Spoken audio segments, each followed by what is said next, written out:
Hello, I'm Simon Jeffery and you're watching Hugo the Little Astronaut. This was my first fully animated short film, which I made using many of the techniques that I'd honed during the making of the title sequence for The Big Rivalry. However, while the title sequence only took a week to complete, this film was started in September of 2010 and wasn't finished until November of 2011.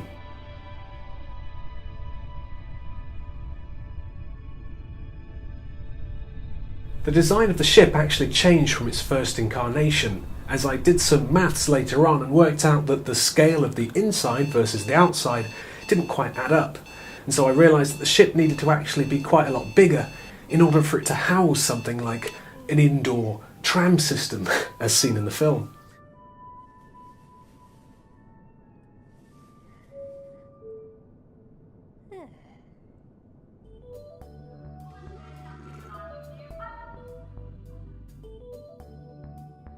I like the way that Hugo's doorbell is nailed to a bit of wood in a rather makeshift way. I like to think this is a bit of a sort of temporary solution since he couldn't quite reach the doorbell. I like to think that they got round to sorting that for him, since he did save the ship and all. The tram is actually a 3D model, albeit created with 2D layers at different angles, a little bit like wrapping a paper net to create a 3D shape.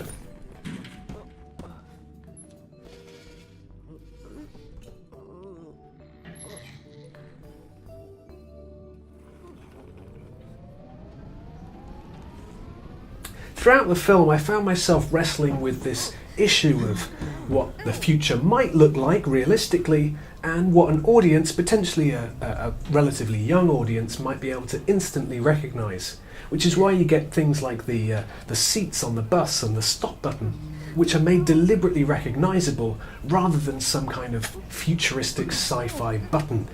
And that's deliberate to make it so that the recognition is instantaneous and it doesn't take any kind of stretch of the imagination to instantly understand the situation.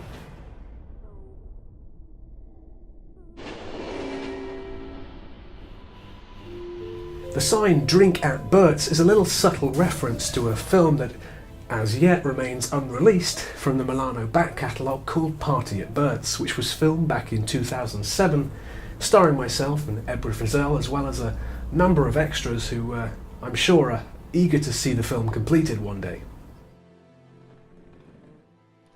The process of making a character like Hugo come to life is a little bit like one of those paper puppets you might have made as a child, where each of their body parts were separate and you join them together with split pins to allow them to move. Now, instead of paper, we're using Photoshop to create the individual layers, which means that every part of Hugo that we might want to move, we have to create as a separate layer so we can manipulate it individually.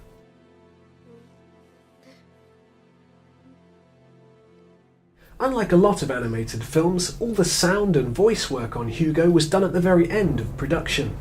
This was a conscious decision, therefore, to make Hugo a relatively non-verbal character, and he mutters a few sort of grunts and groans every now and then, but it certainly made my job easier to keep the lip syncing required to a minimum.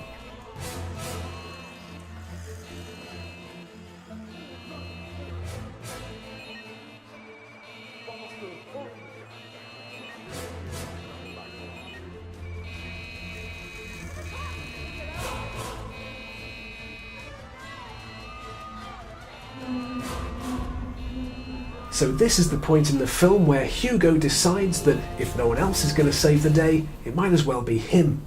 So he dons his spacesuit and descends into the murky, dangerous depths of the engine room. So let's just see how Hugo comes together in his spacesuit. Starting from the bottom, he's got some tough old space boots, his legs of course, his waist and belt were separate layers, then you have his midriff, his chest, arms, gloves, even separate fingers, and of course his helmet, which has a moving aerial and a moving visor.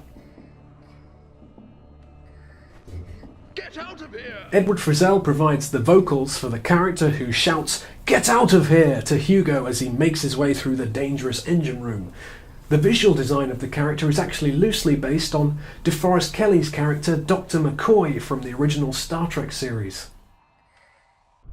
The film didn't have a script as such, but what it did have is a series of small drawings or storyboards that guided me through the shot-by-shot breakdown of the film.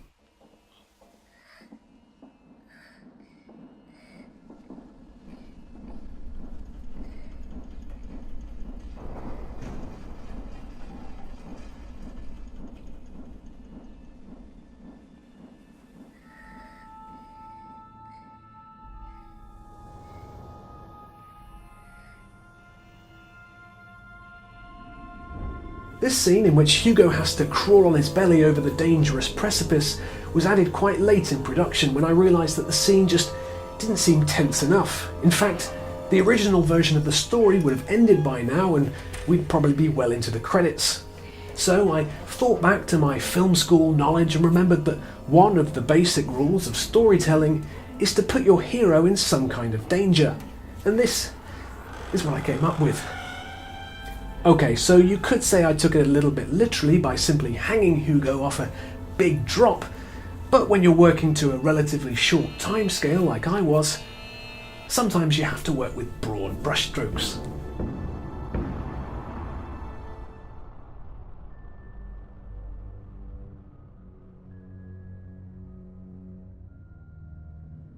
Because Hugo is a 2D character moving about in 3D space, anytime I wanted to show from a different angle, it meant recreating him from scratch.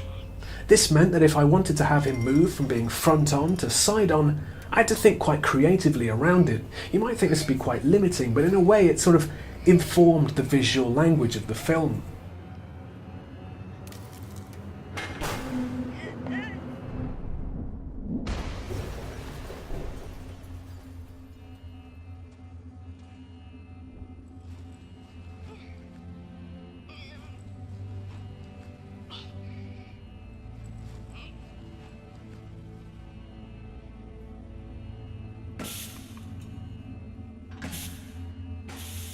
There's a nice little reference here which you'll probably never notice, which is that inside the console that Hugo has to use there's a small label that reads McClure and Peterson Technology. Those are of course the names of the main characters in our earlier film, The Big Rivalry. One of the more challenging aspects of animating Hugo was to try and make his facial expressions look organic. Things that you can take for granted in real life, like a twitch of the eyebrow or a small smirk, can be surprisingly difficult to replicate in a computer, which tends to want to do things in a more mechanical way. That does mean that things like robots or clockwork can be a little bit more easy. And one of the reasons why I chose to make the sequel to Hugo the Little Astronaut about a robotic Christmas tree. Although unfortunately at this stage there's no telling whether it will get finished anytime soon. Because the film was made more or less in sequence, that means that the very first shots are over a year older than the very last shots.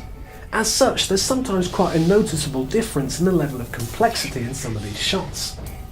In a shot like this, for instance, there's quite a lot of atmosphere, reflections and smoke and lightning effects going on, which I'm not even sure I would have tried at the very beginning of the project.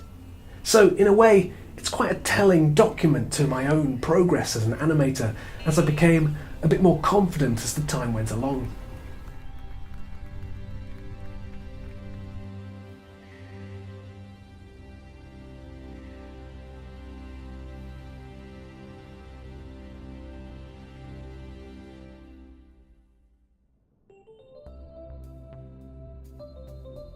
Once again, I enlisted the vocal skills of Edward Frizzell to voice one of the characters. In this case, it's the automated camera bot that takes the picture of Hugo and the captain. He only has one line, of course, but I seem to remember doing it quite a few times to get the voice just right. In order to get the captain's lips to match the words he was saying, I actually filmed myself saying the lines and then positioned the video alongside the animation while I was adjusting the mouth, to match it frame by frame to what my mouth was doing when I was saying the lines. One of the things you can do in animation that's a bit more difficult to do in live action is a transition like this from the postcard to the actual beach. In animation, of course, you can make them look identical right down to the last pixel. I'm particularly fond of this very last shot. I almost wish I had a robot like this whose sole function was to roll along and erect a parasol whenever I needed it.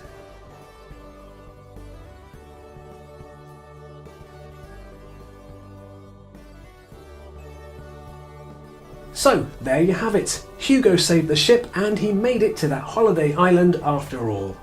I've been Simon Jeffery, thank you for watching, and don't forget you can hop over to the Milano Entertainment channel to watch this video and more without me talking over it, or you can stay on the Milano Extra channel to watch a ton of other goodies.